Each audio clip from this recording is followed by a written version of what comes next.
Ladies and gentlemen, welcome back to Cheat Code Jiu-Jitsu. Jeff here again. So we talked in our last video about concepts for how we get started with the lockdown, understanding what it is, how to drill it, how to hold it once you've got into it, and you need to figure out what to do from there. So what I want to talk about today is entries. There's a lot of different places where we can get to the lockdown. Some of these are going to be entries that we can use to get into the half guard generally. Some of them are going to be a little bit more specific just to the lockdown, but either way I want to know different positions that we can use to get ourselves there. If the lockdown is the direction that we're looking to go to, there's different ways that we can exert control over the knee and then start to get that footwork in place. So important thing to know if you're wanting to get in there, so stay tuned. So whenever I'm playing open guard with somebody, a lot of my open guard is based on the concept of shin hooks. This isn't an open guard video, so we're not going to talk about all the stuff that we can do from there. But the basic idea of a shin hook is, let's just say that Chad is approaching me in combat base. So he's got one knee down and one knee up. Anytime somebody comes in on any kind of open guard thing, this is just a general concept. Do not put a knee on the ground in between my legs. Because if you do, you're just begging and pleading for me to slide into half guard. I hardly even have to do anything. So if Chad approaches here, that just goes right in. Simple entry. So you don't really need to worry about much of these advanced concepts for figuring this out if you got somebody who does that. So Chad's doing the right thing. He's got the knee that is up in between. If I just did a simple slide in here, you can see I'm going to end up in, first of all, a quarter guard, and second, he's pretty much going directly into a knee slice pass from there. Bad news for me. So I need to take control of this if I see a guy with one knee up, and the way that I'm going to do that is with a shin hook. So I'm just taking my shin and I'm going directly across here, and that's kind of the beginning of my guard. This feels and looks like I have almost no control over him at all. I have such a crazy, insane amount of control over him just from that it's mind-boggling. I'll show some shin hook stuff later. Check the link in the description down below. If I can find them, I'll post a couple of videos from BJJ Scout that did a breakdown of Michelle Nicolini doing this. A lot of her stuff is gi, but there's some really applicable ways that you can change it to no gi as well. But the way that I'm going to use my shin hook for today's purposes for getting the lockdown is if I've got a guy like Chad who is aggressively trying to knee cut over me, I can use my shin hook not only to shut down his knee cut pass, but also there's an excellent transition to the lockdown just right there, or half guard of another style if you want to use it. So when Chad wants to knee cut over me, if he's actually got his foot inside, he's going to put weight forward on this knee, and whatever it is he's going to do, again, this is not a knee cut pass video, but foot is coming up here, the knee is coming over the top, and then he's going to slice down this way. So that's your basic knee cut. My way of stopping that and then transitioning into my lockdown is I want to make sure that he doesn't ever actually get that knee over top of my leg, and instead I want to put this into the position that I want, which is his knee on the ground in between my feet. So I have my shin hook in place. I feel Chad starting to give me energy. You see his knee is coming forward. As soon as that knee comes forward and his weight is no longer over top of his ankle, all I'm going to do at that point is just extend my shin hook. And you see right now I just dropped his knee on the ground right where I need it. So what I tend to do from there is I kick this leg through and then I just put it over the top. Now this isn't in the correct position for lockdown yet, but I need to put some kind of pressure in here to try to keep that knee from coming back up. Remember we were talking in the last video how I normally do that here. Right now, to make this entry work, I need to block that knee from coming back up. So I'm going to go there, and then this is going to go over top, and then I'm going to switch, and then I'm going to tie my lockdown. That's how I get the lockdown from shin hook. So he's approaching, I've got a shin hook in, I feel the weight coming forward, there's now weight off of this ankle, I can pick it up, slide it out, trap it, go here, lock, and then boom, we're in lockdown, just like I wanted.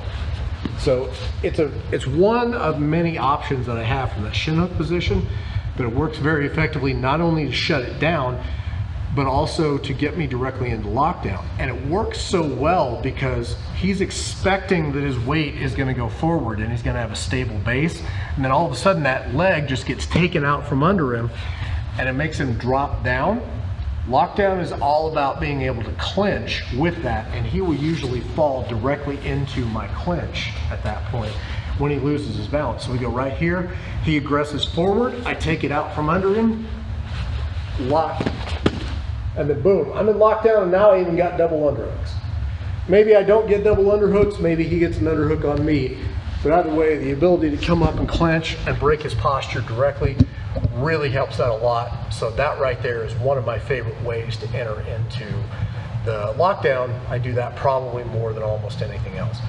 I can also make a very similar entry into lockdown from both De La Riva guard and reverse De La Riva guard. So Chad's approaching me, looking to pass my guard, and I've thrown in a De La Riva. Now if he's standing, I'm probably not going to transition directly to it. But if I can break him out and get him down, it's not, this is a short guy, dexterous leg thing, so this may not work for anybody. But if I can create some distance here, I can take this and actually slide this down. Now if you look at my leg configuration at this point, when I take my foot and slide it down to shin, I'm basically already in lockdown. So what I'll do is I'll clinch from here, bring him forward, and then just kick him out, and he goes directly into lockdown. That's the easiest entry if you can do that little transition with your shin. De La Riva hook, get him down, slide, create just enough space to drop that down to his ankle, and then clinch, pull forward, and boom, straight into lockdown. Reverse De La Riva, I can enter. It's not as direct because I have kind of the wrong leg around.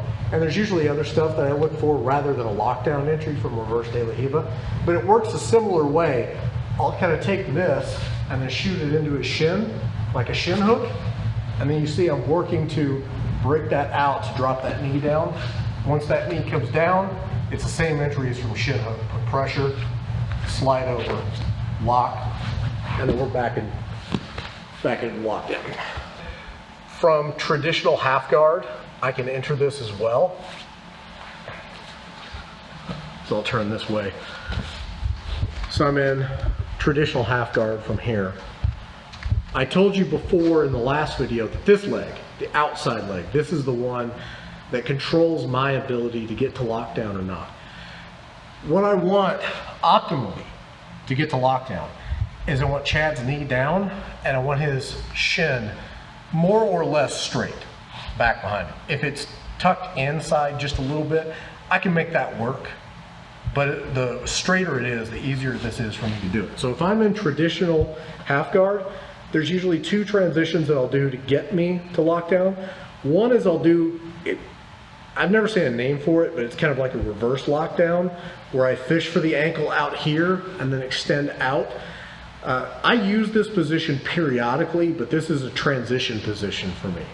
If I get to here, you see he's extended out, I can switch my hook and go there and then slide that in. And now I've got my outside leg inside. Once I've got my outside leg inside, it's pretty academic from there in terms of being able to weave my lockdown into place. The other option that I have is just taking that a little bit more directly, and if I can feel, because I don't see anything at this point, but if I can feel that his leg is a little bit more straight, I may well just be able to kick this over the top, and usually at that point I go right at the ankle and then just turn it out. And then now it's nothing for me to lock up the lockdown. And now of course I'm looking to clinch, I'm looking to get underhooks, I'm looking to get overhooks, whatever I can to break him down. But from traditional half guard, we can either go kind of reverse lockdown and extend out and then tie from there to get back to lockdown. Or if you got the guy's butt up and you've got the room to do it, you can always just kind of step this inside, and once I get the outside leg in, the lockdown connection just kind of works from there. So the other thing that I want to talk about is, we touched on it just very briefly every so now and then. We're going to go into it a lot more when we get to the top side video and passing.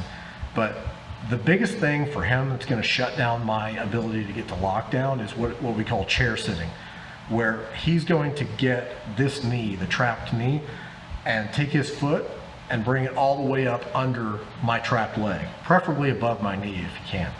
If he gets to that point, lockdown's pretty much done. Okay?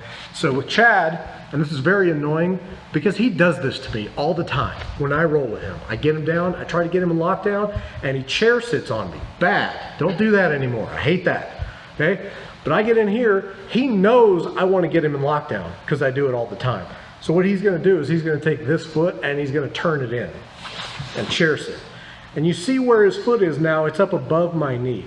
Not only can he sit back on my knee at this point, and that really kind of hurts, that's not comfortable at all, but I've basically completely lost my ability to shoot this outside foot in and fish that back out.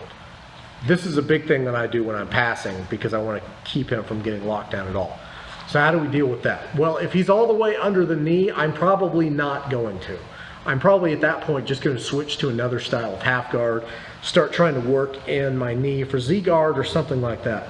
But if I've got a guy like Chad that I know likes to do that, and I feel like he's starting to chair sit that underneath, the key now becomes this knee, the inside knee. If I leave space in between my knee and the mat, that is space that he can slide his leg directly under and chair sit and get up here above my knee. My goal is, when I'm in this more traditional half guard position, is I want this knee on the mat, locked to the mat, not going anywhere. That way, if Chad chair sits, so you can see he's not able to quite get his knee all the way inside. There's still some degree of space there and he's outside my knee. My lockdown transition at this point is maybe I'm able to get that around. I can't do this with Chad. He can chair sit enough that even with my knee down, I can't take this and put it inside. He's really good about shutting me down there. But I can make that foot go farther back out. And the way that I do that is I continue doing on the upper body whatever it is that I need to do to defend, but preferably some kind of clinch, pull him down. And now what I'm going to do is, right now I'm kind of balled up a little bit, I'm going to extend out and push. So I'm pushing my inside knee, so go ahead and chair sit. I'm pushing with my inside knee on that. Now I may not move that very far, but I don't need to move it very far.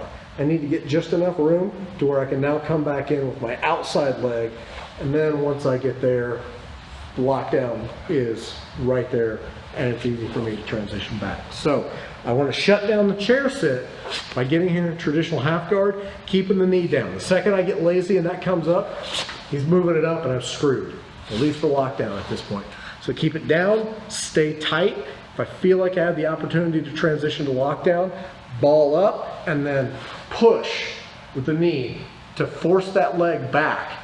And then I can step over top, grab with the other one, fish back in, and then take my lockdown. Don't pay attention to what I'm doing with my hands right now. I would never do this. I'm just trying to keep my head towards the camera. I would be probably more back here if I didn't have to keep my head facing the mic. But that transition with your feet will help you get to lockdown. Those are my usual ways that I enter. I think there's a couple more entries that I do every now and then, but those are the main ones that work for me. So if you've got another way that you like to enter lockdown, you let me know in the comments. I'd love to see what everybody else does, but that's the way that I usually get there. Some combination of those, or at least the principles that I'm using to get there from those positions, should help you get into lockdown more easily. So come back next time, we're going to start working up onto our side and getting the right clench that we want so we can start advancing forward and attacking from the lockdown. So if you like the video, make sure you hit that like button, subscribe to the channel, turn on notifications, and you'll get a notification every time we upload a new video. And I'll see you guys in the next one. Thanks.